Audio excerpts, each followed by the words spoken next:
Its arms and legs were changed so that its ankle position was higher up the leg, and its arms were elongated so that it could slash, and, because it was now a prisoner, they also made him a whole lot leaner.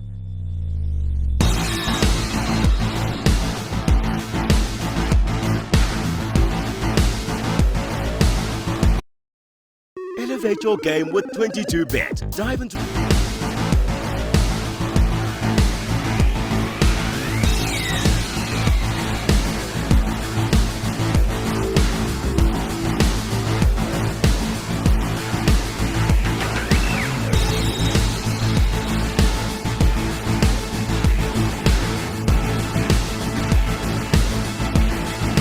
This shot was D-Neg's most difficult shot and therefore their biggest challenge. It had 5 different plates, 4 live-action characters, 1,600 frames over a minute and a half in length, 3 CG bats in a CG environment, and all with a constantly moving camera.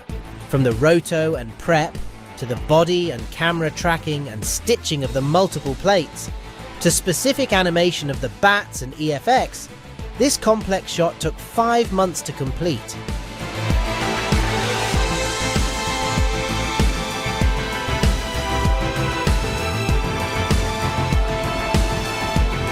One of the most challenging and iconic environments was Vecna's Mind Lair.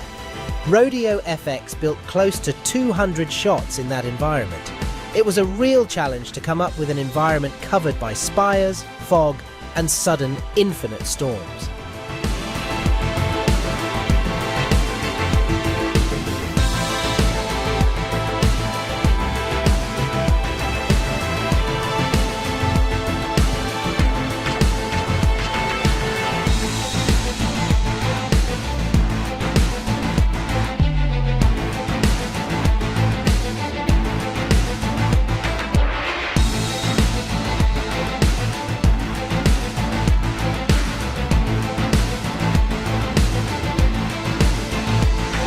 Scanline had to create rifts of all shapes and sizes, so it was challenging to find a look that worked in all contexts. They settled on a formula of 5 elements: RBD simulations, fleshy mould that spread from the sides of the rifts, an organic membrane that spanned the gap, vines that slithered out from below, and red volumetric lighting coming from the upside down.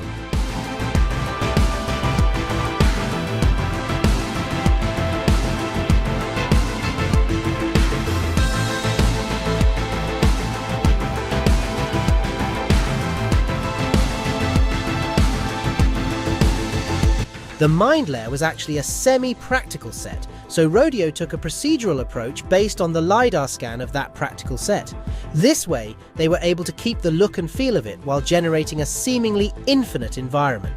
It was a large volume of shots with a lot of art direction, and a real test for their compositing team.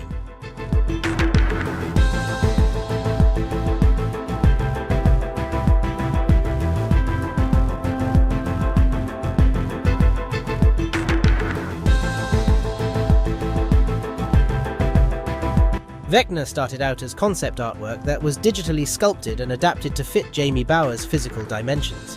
This digital model was then 3D printed to make the practical suit that Jamie wore on set.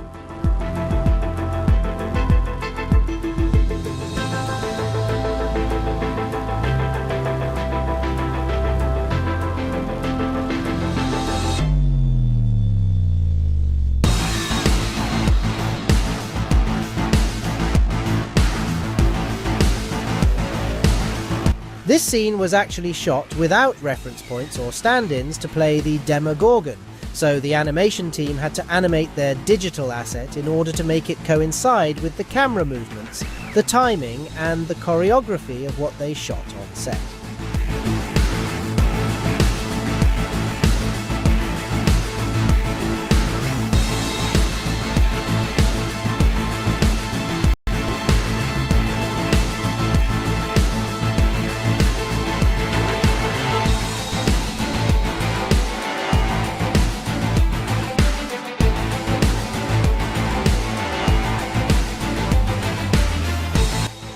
Stranger Things Season 4 was meant to be bigger, better, and more intense than any of the previous seasons as they ramp things up for the final season, and it looks like they achieved that. It has a longer runtime, a higher shot count, and a higher budget. More than 4,000 visual effects shots spread over about 13 hours in 9 episodes, and a total estimated budget of around $270 million. But Stranger Things VFX shots haven't just grown in quantity, they've also grown in quality, complexity, and variety. With any series that becomes a big hit, there is always a risk of overusing visual effects in an attempt to make the story more impressive, to increase the consequences, and to make the audience feel like they're getting more bang for their buck. But Stranger Things' visual effects are there simply to serve the story, and as the story itself becomes more deep and complex, they do too. And this has not only left us thoroughly impressed by the current 4 seasons, but desperately impatient to see the last.